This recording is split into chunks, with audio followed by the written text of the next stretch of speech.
BJP MP Om Birla voice vote ద్వారా లోక్సభ స్పీకర్గా ఎన్నికయ్యారు. ప్రతిపక్షాల 40 పార్టీల కూటమిని ఆయన ఓడించారు. గత సాయంత్రం అధికార పక్షం, ప్రతిపక్షాలు ఏకాభిప్రాయానికి రాకపోవడంతో నామినేషన్ దాఖలు చేసిన కాంగ్రెస్ అభ్యర్థి కె సురేష్తో ఆయన పోటీ పడాల్సి వచ్చింది. ఇటలీ ప్రధాని జార్జియా మెలోని అత్యంత దారుణంగా మరణించిన భారతీయుడికి నివాళులర్పించారు. ఆమె ఇటలీ పార్లమెంట్లో కూడా ఈ అంశాన్ని లేవనెత్తారు. మరణించిన కార్మికుడు సత్నాం సింగ్ కు సంతాపం తెలిపారు. సత్నాం సింగ్ చేయిని యంత్రం ద్వారా నరికివేయడంతో గత వారం మరణించాడు. మెలోని ఇవి ఇటాలియన్ ప్రజలకు చెందని అమానవీయ చర్యలు అని, ఆమె దోషులుగా తేలిన వారిపై కఠినంగా శిక్షిస్తానని ప్రతిజ్ఞ చేశారు.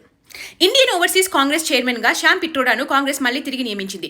దక్షిణాది ప్రజలు ఆఫ్రికన్లా, తూర్పు ప్రజలు చైనీస్లా, పశ్చిమంలో ఉన్నవారు అరబుల్లా, ఉత్తరాది ప్రజలు తెల్లగా కనిపిస్తారని ఆయన రేసిస్ట్ స్టేట్మెంట్స్ చేశారు.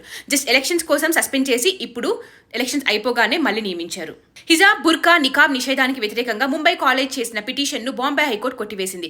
కాలేజీ తీసుకున్న నిర్ణయంలో జోక్యం చేసుకునే ప్రసక్తే లేదని ధర్మాసనం పేర్కొంది. గోప్యతపై తమ ప్రాథమిక